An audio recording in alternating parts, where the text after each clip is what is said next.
2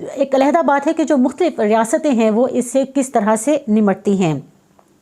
اور یہ کہا گیا ہے کہ خاص طور پر اس وقت جو کراچی میں مسئلہ ہے وہ یہ ہے کہ بہت سارے لوگ جنہوں نے کہ اپنے گھر تعمیر کیے یا کچھ بلڈرز کے جو تعمیر کیے گئے تھے وہ گھر خریدے، اب وہ لوگ اپنے ان گھروں کو اور اپنے جو دکانیں ہیں، جو اپنے کاروبار ہیں، ان کو مسمار ہوتا ہوا دیکھ رہے ہیں، اور یہ یقیناً ایک بہت تکلیف دہ امر ہے ان خاندانوں کے لیے.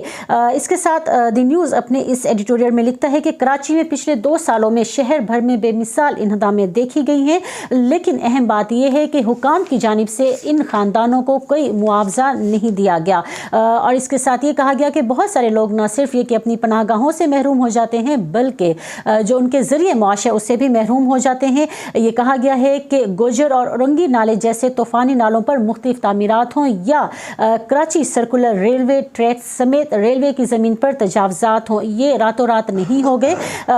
اس طرح کے زیادہ تر ڈھانچے نہ صرف یہ کہ کئی دہائیوں سے موجود تھے بلکہ انہیں سرکاری اداروں نے ہی بجلی، گیس اور اس طرح کی دیگر سہولیات بھی فراہم کر رکھی تھی.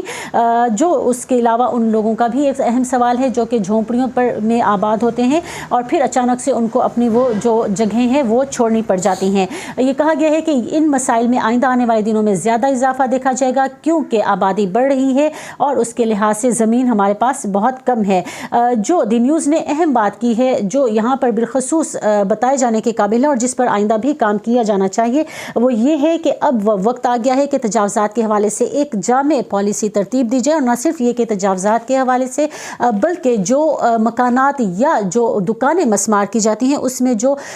پیچھے جو ان کے متاثرین ہیں ان کو معاوضہ دینے کے حوالے سے بھی ایک جامع پالیسی کی ضرورت ہے. اور اب وقت آ گیا ہے کہ اس حوالے سے مناسب قانون سازی کی جائے اور یہ معاملہ نہ صرف یہ کہ صوبائی بلکہ قانون جو قومی اسمبلی ہے اس میں بھی اٹھایا جانا چاہیے.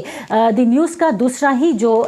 ایک جو انہوں نے آج اپنا ایڈیٹوریل لکھا ہے، گزشتہ روز ہم اس حوالے سے بات کر چکے ہیں، جو ٹی ایل پی اور حکومت کے درمیان معاہدہ ہوا تھا اور پھر اس میں جو پولیس یا جو قانون ساز ادارے جو ہوتے ہیں ان کے جو کام کرنے والے لوگ ہوتے ہیں وہ جس طرح سے متاثر ہوتے ہیں پونز آف دی اسٹیٹ یعنی کہ ریاست کے پیادے کے حوالے سے انہوں نے یہ لکھا ہے. اور اس میں یہ لکھتے ہیں کہ اب ایسا لگتا ہے کہ چاہے کوئی بھی قانون جب بھی کوئی اس طرح کا ہو رہا ہوتا ہے، احتجاج ہوتا ہے، اور اس دوران جو پولیس یا قانون ساز اداروں کو جو اہم ڈیوٹی دی جاتی ہے کہ انہوں نے امن و امان کی جو صورتحال ہے اس کو اپنے فرنٹ لائن کے طور پر کردار ادا کرتے ہیں اور اس کو برقرار رکھنا ہوتا ہے. اس میں سب سے اہم بات جو دی نیوز کہتا ہے کہ کوئی تربیت نہیں ہے ہمارے اہلکاروں کی، اور اس سے بڑھ کر یہ کہ ان کے پاس کوئی مناسب ساز و سامان نہیں ہوتا، ان کو صرف ڈنڈے دے کر بھیج دیا جاتا ہے اور انہیں صحیح طریقے کے ساتھ جو چیزیں ہیں وہ نہیں فراہم کی گئی، آلات نہیں فراہم کی گئی اور ان کی قانون سازی بھی نہیں کی گئی. دی نیوز نے کچھ اس حوالے سے جو فیکٹس اینڈ فگرز ہیں وہ بھی بتائے ہیں. دی نیوز اپنے اس ایڈیٹوریل میں لکھتا ہے کہ خیال یہ کیا جاتا ہے کہ پچھلے 7 سالوں میں کم از کم 100 پولیس اہلکار، مطلب یہ کم از کم انہوں نے تعداد بتائی ہے، 100 پولیس اہلکار ایسے ہیں جو دہشت گردوں یا عسکریت پسند قوتوں کے ہاتھوں اپنی جانیں گنوا چکے ہیں، اور بہت سارے ایسے لوگ ہیں جو کہ بڑی عمارتوں کی جو چوکیاں ہوتی ہیں، بڑی عمارتیں ہوتی ہیں، شاہراہیں ہوتی ہیں، وہاں پر امن و امان کی صورت بیریئرز پر امن و امان کی صورتحال کے لیے وہاں پر تعینات کیے جاتے ہیں، وہاں پر بھی بہت ساری ڈیتھس ہو جاتی ہیں. اس کے ساتھ انہوں نے یہ کہا ہے کہ ہمیں یہ دیکھنا ہوگا کہ اگر ہمیں کسی بھی قسم کا امن و امان برقرار رکھنا ہے تو ہمیں اپنے بنیادی قانون نافذ کرنے والے اداروں کی بھی حفاظت کرنے کے لیے اقدامات کی ضرورت ہے. یہ افسوسناک ہے کہ لاہور میں ہونے والی حالیہ اموات کے بعد نہ تو حکومت اور نہ ہی اپوزیشن نے ان 5 افراد کے حوالے سے کوئی زیادہ بات کی جو کہ اس دوران جاں بحق یا شہید ہوئے. ان میں سے کچھ اپنے پیچھے بہت چھوٹے بچے چھوڑ گئے ہیں، اور انہوں نے یہ کہا ہے کہ اب ہم اس ساری صورتحال میں ہم یہ دیکھ رہے ہیں کہ جو ہماری لا انفورسمنٹ ایجنسیز ہیں وہ مایوسی اور شکست کا جو ہیں وہ شکار ہوتی جا رہی ہیں، اور ہم ایک مایوس یا شکست کا شکار ہونے والی پولیس فورس سے اپنے فرائض کی صحیح انجام دہی کا جو ایک توقع ہے وہ نہیں رکھ سکتے. اس لیے انہوں نے کہا کہ ضرورت اس بات کی ہے کہ ہمیں اپنی جو پولیس ہے ان کو مزید با اختیار کیا جائے، ان کو تربیت یافتہ کیا جائے اور ان کو اس طرح کے مظاہروں سے، اس طرح کی صورتحال سے نمٹنے کے لیے مزید تربیت دی جائے. اور اس کے ساتھ انہوں نے یہ کہا ہے کہ جو خاص طور پر اس طرح کی صورتحال میں معاوضے کی ادائیگی ہے اس کو بھی مد نظر رکھا جانا چاہیے. آج میرا خیال سے آخری جو ہم نے ایکسپریس ٹریبیون کی بجائے جو بزنس ریکارڈر کو شامل کیا ہے یہ اخبار ظاہری بات ہے ہم کیونکہ آج ایکسپریس ٹریبیون بھی میں دیکھ رہا تھا اس میں بھی اچھے تھے ایڈیٹوریلز، بس ہم نے تھوڑا سا ریپیٹیشن کی ہاں معاشی اور سیاسی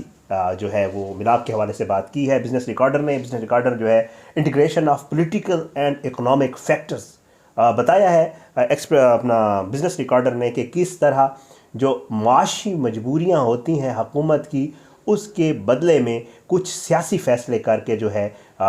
گزشتہ حکومتیں بھی اور اب موجودہ حکومت کو بھی کچھ ایسے فیصلے کرنے پڑ رہے ہیں. اور اس میں جو پیٹرولیم پرائسز میں وزیر اعظم نے اضافہ نہیں کیا اس دفعہ اس کا حوالہ بھی دیا ہے. تھوڑا سا آپ کو یہ پڑھ کے سنا دیتا ہوں. وہ کہتے ہیں کہ عمران خان کو یہ بات اسی وقت ہی سمجھ آ گئی تھی 2018 میں جب انہیں الیکشن جیتا تھا کہ جو حکومت موجودہ حکومت ہوتی ہے اس کو پتہ ہوتا ہے کہ معاشی معاملات کیا ہیں اور کس طرح سیاسی فیصلے کرنے ہیں. بہتر وہی حکومت بندہ سمجھ سکتا ہے جو اس وقت حکومت میں ہوتا ہے کیونکہ اپوزیشن میں یہ بات سمجھ نہیں آتی. بزنس ریکارڈر لکھتا ہے کہ دو عمران خان نے اس وقت جو ٹیم ہائر کی تھی اور عمران خان یہ اپنی بہت ساری تقاریر میں اور چیزوں میں کہہ بھی چکے ہیں کہ جی ہم نہ تجربہ کار تھے لوگ میرے پاس. بزنس ریکارڈر لکھتا ہے کہ زیادہ تر جو عمران خان کی ٹیم ہے وہ تو ان لوگوں پر مشتمل ہے یا تو وہ سابقہ حکومتوں میں رہے ہیں یا انہیں ماہرین کہا جا سکتا ہے. پھر انہوں نے حوالہ دیا جیسے سن 2019 میں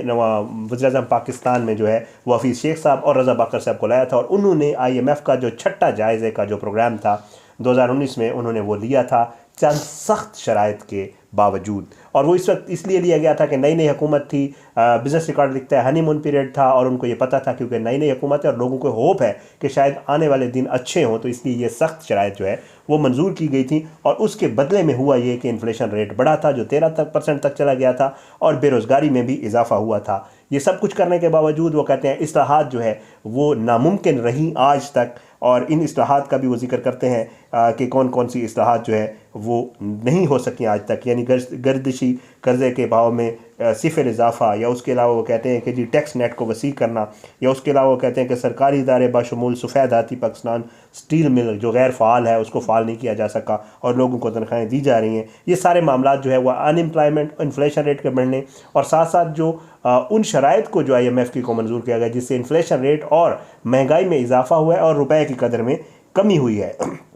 تو بزنس ریکارڈر اپنے اس ایڈیٹوریل کے آخر میں لکھتا ہے کہ اب جو ہے کیونکہ وزیر اعظم کو یہ نظر آ گیا ہے کہ وقت کم رہ گیا ہے تو اب کچھ ایسے فیصلے کرنے پڑ رہے ہیں جیسے پیٹرول کی پرائسز بڑھنی تھیں. اوگرا نے لکھ کے بھیجا تھا کہ بین الاقوامی قیمتیں بڑھ رہی ہیں، موجودہ ٹیکسوں کے علاوہ پیٹرولیم لیوی جس میں گزشتہ ماہ بڑے پیمانے پر کمی کی گئی ہے اور روپے کا جو ہے وہ کٹاؤ جو آج ان مصنوعات کی بلند قیمتوں کی وجہ ہے. ایسی مجبوریاں بھی ہیں لیکن وزیر اعظم کو یہ فیصلہ کرنا پڑا کہ جو ہے وہ پیٹرولیم پرائسز نہ بڑھائیں. تو اب وہ کہتے ہیں